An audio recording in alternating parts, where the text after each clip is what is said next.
माझं ग्रेड 6 मध्ये होतं बाल्डनेस आणि आता तुम्ही बघू शकता की किती चांगला रिझल्ट आलेला आहे. मला एक्सपेक्टेशन नव्हतं एवढं, बट आता मी एवढा कॉन्फिडन्स फील करतो की पहिलेपेक्षा भरपूर जास्त कॉन्फिडन्स आलेला आहे आणि तुम्ही बघू शकता रिझल्ट जे काही आहे ते.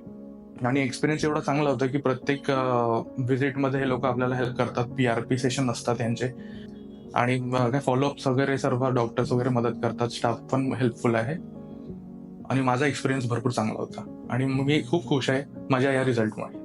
थँक्यू.